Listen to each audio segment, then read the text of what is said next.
ప్రతిపక్షంలో ఉన్నప్పుడు అధికారంలోకి వస్తే కామారెడ్డి డిక్లరేషన్ అమలు చేస్తామని కాంగ్రెస్ పార్టీ అయితే హామీ ఇచ్చింది. అధికారంలోకి వచ్చింది. అయితే స్థానిక సంస్థల్లో మాత్రం కులగణన చేపట్టి రిజర్వేషన్లు ఇవ్వాల్సిన అవసరం ఉందంటూ కూడా పెద్ద ఎత్తున డిమాండ్ వస్తుంది. ఏదైతే కాంగ్రెస్ పార్టీ ఏ హామీ ఇచ్చిందో ఆ హామీ తాజాగా మా హక్కు మాకే కావాలి, మా వాటా మాకే కావాలనే ఒక పుస్తకాన్ని మాత్రం ప్రముఖ రచయిత, తెలంగాణ ఉద్యమకారులు, బీసీ కమిషన్ మాజీ సభ్యులు జూలూరి గౌరీశంకర్ అయితే పుస్తకాన్ని ఆవిష్కరించారు. ప్రస్తుతం మనతో ఉన్నారు. పుస్తకానికి రాయడానికి గల కారణం తెలుసుకుందాం. ప్రధానంగా మా వాటా మాకే అనే పుస్తకాన్ని రాశారు, విడుదల చేశారు. ఎందుకు ఈ సందర్భంలో రాయాల్సి వచ్చింది, విడుదల చేయాల్సి వచ్చింది? మా వాటా మాకు ఇవ్వట్లేదు కాబట్టి మా వాటా మాకు ఇవ్వమని అడుగుతున్నాం. మా వాటా మాకు ఎందుకు ఇవ్వడం లేదు? మీరు మాకు ఇచ్చేది ఏమిటంటే మొత్తంగా మీరేదో చేతులు దులిపేస్తే మేము తీసుకోవాల్సిన పరిస్థితికి వచ్చాం. కాబట్టి మీరు ఎస్సీ ఎస్టీలకు ఏ రకంగా రాజ్యాంగబద్ధంగా హక్కు కల్పించారో బీసీలకు కూడా ఆ రకమైన హక్కును కల్పించండి అని చెప్పేసి డిమాండ్ చేస్తున్నాం. దానికి సంబంధించి మాకు సంపదలో సామాజిక న్యాయం లేదు, ఆర్థిక న్యాయం లేదు, రాజకీయ న్యాయం లేదు, అన్ని రకాల న్యాయాలను కోల్పోయిన వాళ్ళు బీసీలు. కాబట్టి ఆర్థిక, రాజకీయ, సామాజిక న్యాయాలు బీసీలకు కావాలి, బీసీలకు చెందాలి.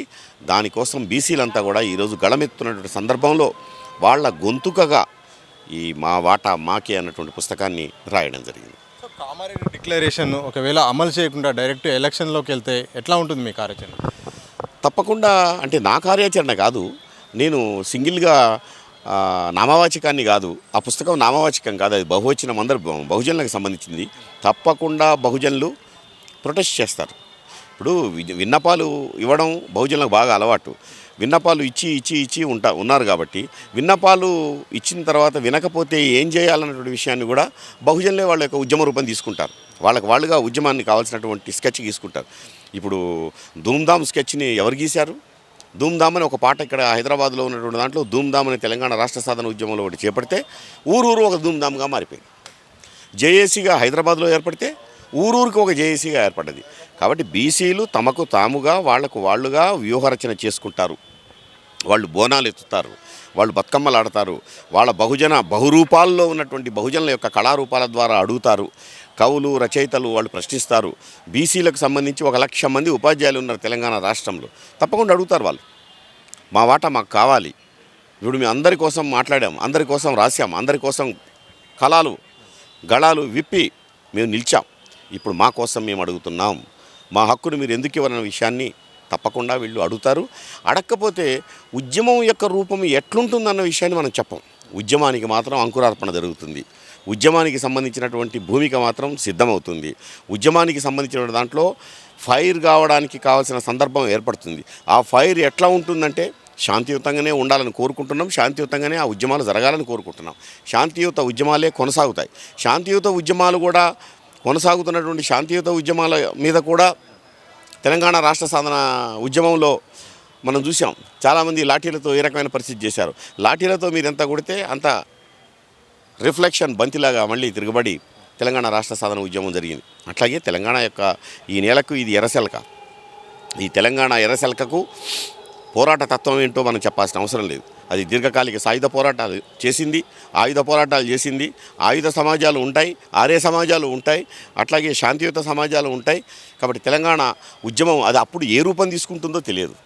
కానీ ఆ రూపాలు తీసుకోకుండా మీరు ఇచ్చిన మాట నిలబెట్టమని చెప్పి, మీరు ఇచ్చిన మాటని అమలు జరపమని చెప్పేసి బహుజనుడిగా, ఒక బహుజన రచయితగా నేను ప్రభుత్వాన్ని కోరడం అంటే డిమాండ్ చేస్తున్నాం. ఇది ప్రజలందరి తరఫున మేము తప్పకుండా నిలబడతాం, రాస్తాం, మాట్లాడతాం. అయితే తెలంగాణ ఉద్యమం తరహాలో బీసీ ఉద్యమం సాధ్యమా? ఎందుకంటే బీసీలో చాలా ఉపకులాలు ఉన్నాయి, ఉపకులాల మధ్యనే ఐక్యత లేదు. అలాంటప్పుడు ఈ కులాలని కలిపి ఎలా ఉద్యమం ఒక్కతాటిగా ఎట్లా వస్తాయి ముందు, అలాగే ఉద్యమ రూపంలో ఎట్లా సాధ్యమనే ఒక ప్రశ్న కూడా వస్తుంది. ఒకటి, మీరు అడిగిన ప్రశ్న, మీరు అది ప్రేమతోటే అడిగారు ప్రశ్న, కానీ ఈ ప్రశ్న మాత్రం చాలా భయంకరమైనటువంటి ప్రశ్న. ఈ ప్రశ్న ఏంటంటే బీసీలను 100 ముక్కలు చేయడానికి, 1000 ముక్కలు చేయడానికి కావాల్సిన ప్రశ్న అది. బీసీలు ఉపకులాలు ఉన్నాయి, ఎట్లా కలుస్తారని. అప్పుడు అంతే అన్నారు తెలంగాణ రాష్ట్ర సాధన ఉద్యమంలో. మీరందరూ వస్తారా, అన్ని పార్టీలు కలుస్తాయా, ఈ పార్టీలు కలిసి వాళ్ళు చేస్తారా, ఇది చూస్తాంలే అని చెప్పి అన్నారు. కలవలేదా? అన్ని పార్టీలు కలిసి ఒక ప్లాట్ఫామ్ మీదకి రాలేదా? అందరూ కలిసి నిలబడలేదా? అట్లాగే తెలంగాణలో ఇప్పుడు మనం మాట్లాడుకున్నాక భిన్న సమాజాలు ఉంటాయని, ఆ భిన్న సమాజాలు మొత్తం కలుస్తాయా అంటే కలిసాయి కదా. తప్పకుండా అన్ని ఉపకులాలు కలుస్తాయి, అన్ని కులాలు కలుస్తాయి, అందరూ కలుస్తారు, అందరూ సమైక్యంగా నిలుస్తారు. దానికి ఎగ్జాంపుల్, దానికి మోడల్ ఏంటంటే అస్తిత్వ ఉద్యమాలకే ప్రపంచానికే ఒక కొత్త ఈక్వేషన్ ఇచ్చినటువంటిది తెలంగాణ రాష్ట్ర సాధన ఉద్యమం. ఆ తెలంగాణ రాష్ట్ర సాధన ఉద్యమం గెలిచింది, స్వరాష్ట్రం వచ్చింది. అదే నమూనాలో తప్పకుండా బీసీ ఉద్యమం కూడా రాజుకుంటుంది, బీసీ ఉద్యమం కూడా వస్తుంది. ఎవరండి మీరు పెట్టినటువంటి తెలంగాణలో పెట్టినటువంటి అన్ని ప్రజా సంఘాల్లో, తెలంగాణ రాష్ట్ర సాధన ఉద్యమంలో పెట్టిన ప్రజా సంఘాల్లో ఉన్నది ఎవరు? సగానికి పైగా ఉన్నటువంటి వాళ్ళంతా బీసీలే. తెలంగాణ రాష్ట్ర సాధన ఉద్యమంలో చచ్చింది ఎవరు? మొత్తం బీసీలే. తెలంగాణ రాష్ట్ర సాధన ఉద్యమంలో ఆత్మ బలిదానాలు చేసుకుంది ఎవరు? బీసీలే. ఇప్పుడు వాళ్ళ కోసం వాళ్ళు చేయరా? ఇప్పుడు ఆత్మ బలిదానాలు చేసుకొని ఎంతమంది తల్లులు ఘోషించారో, ఇప్పుడు అట్లా కాకుండా శాంతియుత మార్గాల్లో తప్పకుండా బీసీలంతా కూడా ఐక్యమవుతారు. మీకు పాలించే లక్షణాలు లేవు పో అంటున్నారు. మరి బీసీ యువకులంతా కూడా మనకు పాలించే లక్షణాలు ఇవ్వటా అని క్లాస్ రూమ్లో అనుకుంటున్నారు. సార్ పాలించే లక్షణాలంటే ఎవరికైనా ఉంటాయా సార్? అగ్రవర్ణాలకే ఉంటాయా? కింద కులాలకు ఉండవా సార్ అని ఒక విద్యార్థి ఉపాధ్యాయుడిని ప్రశ్నిస్తున్నాడు, ఒక బీసీ విద్యార్థి. అప్పుడు టీచర్ ఏం సమాధానం చెప్తాడు?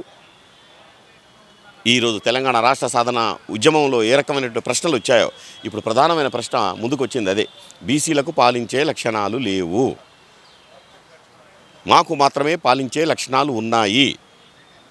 ఎస్, మాకెందుకు ఉండవు, మాకు కూడా పాలించే లక్షణాలు ఉంటాయి అన్నటువంటి విషయాన్నే ఈరోజు ఆ పుస్తకంలో రాసినటువంటి అంశం. కులగణన విషయంలో మాత్రం రాజకీయ పార్టీలు ఎక్కడో ఒక మౌనాన్ని అయితే పాటిస్తున్నాయి. కామారెడ్డి డిక్లరేషన్ కాంగ్రెస్ అయితే సైలెంట్గా ఉంటుంది. మరోవైపు బీజేపీ మాత్రం కులగణన మీద కేంద్ర స్థాయిలో మాత్రం ఈ కులగణన వల్ల చాలా ఇబ్బందులు వస్తాయి, సమానత్వం పైన కూడా ఒక చర్చ జరుగుతుంది. ఒకవైపు ఇటు పార్టీల మధ్య చేస్తున్న ప్రకటన నేపథ్యంలో ఏం చెప్పదలుచుకున్నారు? కులగణన విషయంలో మీరు అన్నట్లుగా బీసీలు అంటే ఓటేసే యంత్రాలు, అన్ని పార్టీలకు ఓట్లేసే యంత్రాలు. ఈ పార్టీల్లో వాళ్ళు వీళ్ళని కాదు. ఇక్కడ ఉన్నటువంటి బీసీలకు సంబంధించిన దాంట్లో కులగండ చేస్తామని చెప్పేసి అన్ని పార్టీలు కూడా దానికి ఇప్పుడు మద్దతు తెలియజేస్తున్నాయి. కానీ ఎవరు మాట్లాడట్లేదు, అందరూ కూడా నటిస్తున్నారు. మండల్ కమిషన్కి కూడా ఇందాక మాట్లాడినటువంటి వక్తలు కూడా చెప్పారు. మండల్ కమిషన్ గురించి అందరూ అక్కడ పార్లమెంట్ హాల్లో చప్పట్లు కొట్టారు. బయటికి వచ్చినాక జరిగినటువంటి విషయం ఏంటంటే ఆ పార్టీలో ఉన్నటువంటి అగ్రవర్ణ నాయకత్వాలు మొత్తం కూడా ఈ కులగండ చేయటం అస్సలు వాళ్ళకి ఇష్టం ఉండదు. కాబట్టి వాళ్ళు కులగండను చేయడానికి ఆ నాయకత్వాలు ముందుకు రావు. కాబట్టి కులగండ చేయడానికి నాయకత్వాలు ముందుకు రావు. కాబట్టి మీరు కులగండ చేయిస్తారా లేదా, కులగండ చేయకపోతే మేము ఏం చేయాలన్నటువంటి విషయాన్ని బీసీలు ప్రశ్నిస్తే ఆ రాజకీయ పార్టీలు మొత్తం కూడా ఖాళీ అయిపోతాయి. ఓన్లీ వాళ్ళు నాయకత్వాలు, జెండాలు, ఆఫీసులు మాత్రమే మిగులుతాయి. బీసీలు మొత్తం కూడా బయట ఉన్నారు. వీళ్ళు అసలు పార్టీలకు ఎరువులు, పార్టీలకు శక్తి బీసీలు. కాబట్టి ఆ బీసీలు తప్పకుండా కులగణన చేయడానికి అన్ని పార్టీలు సహకరించాలన్నటువంటి ఒత్తిడి తీసుకొస్తారు. లేదు, అసలు కులగణన అంశమే ఈరోజు భారతదేశ రాజకీయాల్లో కులగణన అంశమే కాంగ్రెస్ పార్టీకి బలాన్ని చేకూర్చింది. కూటమికి, ఇండియా కూటమికి బలాన్ని ఇచ్చింది అదే. మోడీని కొద్దో గొప్ప బలహీనపరిచింది కూడా అదే. కాబట్టి కులగండ అంశాన్ని అసలు బీసీలు ఒకటే ప్రశ్న వేస్తున్నారు ఈరోజు. కులగండ అనేటువంటి అంశం పక్షాన, బీసీల హక్కుల పక్షాన ఏ రాజకీయ పార్టీలు ఎవరు నిలబడతారో చూస్తాం మేమని చెప్పి వాళ్ళే అడుగుతున్నారు. ఇప్పుడు వాళ్ళు తెలుసుకోవాలి. రాజకీయ పార్టీల వెంట బీసీలు ఓట్లే, ఇప్పుడు బీసీల వెంట రాజకీయ పార్టీలు వస్తున్నాయి. అది ఈనాటి సందర్భం, ఈనాటి సమయం.